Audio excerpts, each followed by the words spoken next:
بے نام خداوند جان و خیرت، کیا عظیم برتر اندیش بر نظرت۔ بسم اللہ الرحمن الرحیم۔ ناظرین گرامی، خاکسار آپ کو فارسی تاریخ، فارسی زبان کی تاریخ اور اس کے ادبی محسن کے بارے میں بتا رہا تھا۔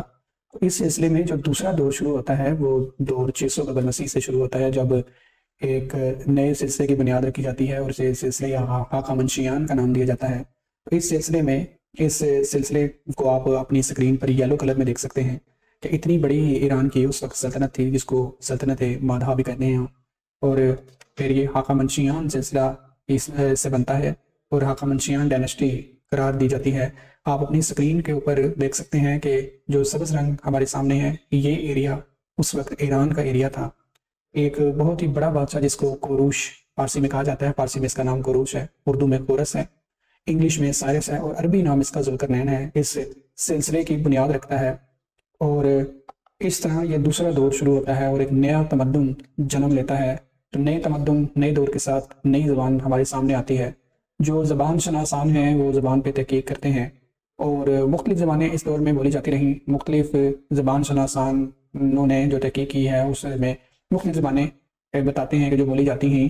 انشاءاللہ تعالیٰ تمام زبانوں کو ڈسکس کریں گے، لیکن یہاں پہ میں ایک بات یہ بتانا چاہتا ہوں کہ کوروش کے بارے میں مختلف روایات ملتی ہیں۔ بعض مفسران جنہوں نے قرآن کریم کی تفسیر لکھی ہے وہ یہ کہتے ہیں کہ جس شخص کا نام قرآن کریم میں ذوالقرنین کے نام سے یاد کیا گیا ہے وہی کوروش ہے، اور ان کے کاموں کو بھی یہ ثابت کرنے کی کوشش کرتے ہیں، بتاتے ہیں کہ جو کام قرآن کریم میں ذوالقرنین نے کیے وہی کوروش نے کیے۔ بہرحال یہ ایک جملہ معترض آتا ہے، ایک الگ ٹاپک ہے، اس پہ انشاءاللہ تعالیٰ پھر کبھی ویڈیو بناؤں گا کہ آیا جو کوروش تھا وہی ذوالقرنین تھا۔ لیکن یہاں پہ یہ بات بتانے کا مقصد یہ ہے کہ جو کوروش مذہب اختیار کرتا ہے، جو رسمی مذہب ایران میں رائج ہوتا ہے سلسلہ ہخامنشیان میں، اس میں زیادہ تر لوگ حضرت زرتشت علیہ السلام کے پیروکار بنتے ہیں، اور انہی کی کتاب جو ان سے منسوب کتاب ہے، کتاب اوشتا، جس کا پورا نام زند اوشتا ہے، جس کا مطلب محکم آیات ہے، اس کتاب کے پیروکار ہوتے ہیں۔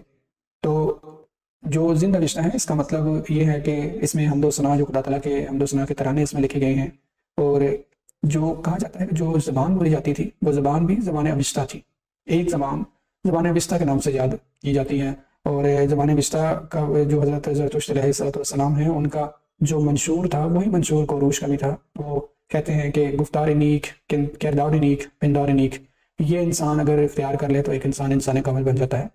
یہاں پہ یہ بات یاد رکھنی چاہیے، انشاءاللہ میں آگے بتاتا ہوں، کیونکہ ہم زبان بھی پڑھ رہے ہیں، ادب بھی پڑھ رہے ہیں، تو اس لحاظ سے یہ بات بھی یاد رکھنی چاہیے کہ جو کوروش کا جو مذہب ہے وہ اگر زرتشتی تھا، تو جو زرتشت علیہ السلام کی کتاب زند اوشتا ہے جس میں خدا تعالیٰ کے حمد و ثنا کے ترانے لکھے گئے ہیں، اگر آج کے زرتشت مذہب کو دیکھا جائے جس میں آتش پرستی بھی شامل ہے، جس میں پوجا وغیرہ کرتے تھے آتش کی، تو وہ کافی حد تک بدل چکا ہے، کیونکہ ہم اس بات کو نہیں مان سکتے کہ خدا تعالیٰ کا ایک پیغمبر وہ آتش پرستی کی تعلیم دے۔ ان کی جو کتاب ہے وہ ظاہری بات ہے آنے کے بعد میں آنے والے لوگوں نے تبدیل کر لی، اس میں تعلیمات کا اضافہ کر دیا، لیکن جو ان کے منشور ہے اس منشور سے یہ پتہ لگتا ہے کہ حضرت زرتشت علیہ السلام یکتا پرستی یعنی وحدانیت، خدا تعالیٰ کی وحدانیت کی تعلیم دیتے رہے، اور کوروش نے بھی یہی تعلیم ہخامنشیان میں رائج کی، ہخامنشیانی سلسلہ میں رائج کی، اور لوگ اس کے پیروکار تھے۔ تو بہرحال یہ ایک ضمنی نقطہ تھا جو میں نے یہاں بتایا ہے آپ کو۔ ہم زبانوں کی طرف چلتے ہیں، تو جو زبانیں بولی جاتی تھیں اس میں ایک زبان اوشتا تھی، اور کہا جاتا ہے کہ زبان اوشتا زبان سانسکرت سے ملتی جلتی ہیں تھیں۔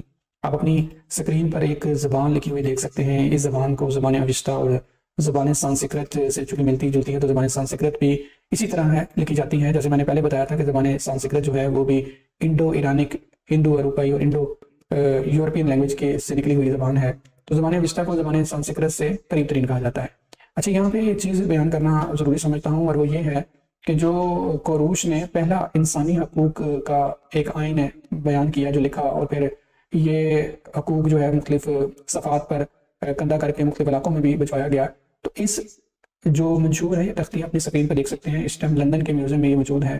اس پہ جو زبان لکھی گئی ہے، اس زبان کے بارے میں کہا جاتا ہے کہ یہ زبان عقدی ہے۔ اس کی جو تعلیمات ہیں وہ تعلیمات بھی بہت ہی خوبصورت تعلیمات ہیں، جس میں جو زبان عقدی جانتے ہیں وہ اس بات کو کہتے ہیں کہ اس پہ جو لکھا ہوئی جو تحریر لکھی ہوئی ہے وہ یہ ہے کہ انسانوں کو مل جل کے رہنا چاہیے، ایک دوسرے کے حقوق ادا کرنے چاہیے۔ تو بہرحال انسانی قدروں کی اس میں بات کی گئی ہے، انسانی بھائی چارے کا درس دیا گیا ہے۔ تو جو منشور جسے منشور کوروش کہتے ہیں اور ان سے منسوخ کیا جاتا ہے وہ اس تختی پر لکھا ہوا ہے، اور جو زبان ہے وہ زبان عقدی، زیادہ تر لوگوں کا کہنا ہے کہ زبان عقدی ہے، اور جو خط رسم الخط اس پہ لکھا گیا ہے اس کو رسم الخط میفی کہتے ہیں۔ کیلوں کی طرح کا لکھا ہوا ہے، اس کی خصوصیات میں بعد میں آپ کو بتاتا ہوں۔ اس کے علاوہ زبان شناسان کہتے ہیں کہ جو اس ایرا میں، اس دور میں زبان بولی جاتی رہی ہیں، اس میں زبان عقدی، اعلامی اور سوری بھی زبانیں ہیں جو بولی گئی ہیں، اور اس میں جو خط استعمال ہوتا تھا وہ خط میخی تھا۔ خط میخی کیسا خط ہے؟ خط میخی بائیں سے دائیں جانب لکھا جاتا تھا، اور اس کے 36 حروف ہیں جس میں 26 کانسوننٹس اور 10 واولس ہیں۔ تو یہ سیدھا سی خصوصیات ہیں خط میخی کی جو اس دور میں بولی جاتی رہی۔ اس کے علاوہ اس دور میں ایک خط جو رائج رہا اس کو ہم خط میخی کہتے ہیں، جیسے میں نے پہلے۔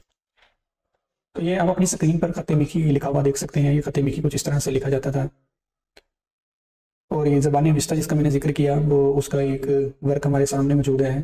خط زبان اوسطی کا وہ بھی اس طرح لکھا جاتا تھا۔ اچھا، یہ جو خط میں نے آپ کو بتایا، جو زبان میں نے بتائی ہے، میں نے پہلے ویڈیو میں بتایا ہے کہ کتیب شناس جو تختیوں کا علم رکھتے ہیں، تختیوں کے بارے میں، تختیوں پر لکھی ہوئی علامات اور زبان کو پڑھ کے اس کو بتاتے ہیں کہ وہ کون سی زبان لکھی گئی ہے۔ اور اس کے علاوہ پہاڑوں پر جو مختلف جگہ پر مختلف عبارات لکھی جاتی ہیں، ان زبان شناسان، زبانوں کی تحقیق کرنے والوں نے یہ ثابت کیا ہے کہ یہ جو زبان ہے یہ زبان اوسطی، زبان اعلامی، زبان عقدی ہے، اور خط میخی میں یہ تحریر کی گئی ہے۔ اور آپ اپنی اسکرین پر ایک پہاڑ دیکھ سکتے ہیں جسے کوہ الوند کہتے ہیں، جہاں پہ یہ ایک زبان لکھی گئی ہے۔ اس زبان کو زبان عقدی یا زبان اعلامی کہتے ہیں، جو تھوڑی بہت فرق کے ساتھ ایک دوسرے سے ملتی جلتی زبانیں ہیں۔ اس کے علاوہ کوہ بیستون پر جو زبان لکھی گئی ہے اس کو زبان اوسطی کہتے ہیں۔ زبان اوسطی کہنے کی وجہ وہی ہے چونکہ جو اوسطی کتاب ہے اس میں جو زبان استعمال کی گئی ہے اس کو زبان اوسطی کہتے ہیں۔ اور یہ بادشاہوں کی تصویریں جو کندہ کی گئی ہیں، اور پھر ان کی جو مشخصات ہیں، ان کی جو ڈیٹیلز ہیں کہ یہ کیسے بادشاہت کرتے تھے، ان کے کارنامے کیا تھے، ان نے کیا کیسے حکومتیں کی، وہ آپ اپنی اسکرین پر یہاں پر ایک زبان میں لکھی ہوئی دیکھ سکتے ہیں، زبان باستان میں۔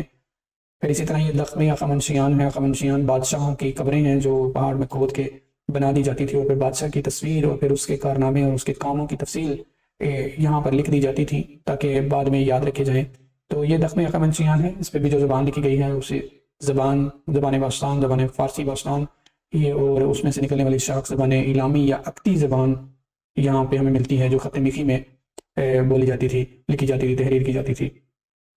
تو ناظرین گرامی، یہ دوسرا دور تھا جس میں مختلف زبانیں بولی جاتی رہی ہیں، جس میں زبان عقدی ہے، زبان اعلامی ہے، زبان اوسطی ہے، اور جو سنسکرت سے ملتی جلتی تھی، اور خط میخی ایک مشہور ترین خط ہے جس میں یہ تحریر کی جاتی تھی۔ تو انشاءاللہ تعالیٰ اگلی ویڈیو میں اکثر تیسرے دور کا ذکر کرے گا کہ تیسرے دور میں زبان میں کیا اس میں تبدیلی آئی، کیسے زبان جو ہے وہ بدلی، اور جو نئی ڈائنسٹی آئی، جو نئی حکومت آئی، اس نے کیسے زبان کو پروان چڑھایا، اور پھر اس بارے میں تفصیلی بات کریں گے۔ تو انشاءاللہ تعالیٰ اگلی ویڈیو تک جو ہے مجھے اجازت دیں، انشاءاللہ اگلی ویڈیو میں ہم بات کریں گے۔ اگر کوئی سوال ہو تو آپ کمنٹ سیکشن میں لکھ سکتے ہیں اور کمنٹ سیکشن میں پوچھ سکتے ہیں۔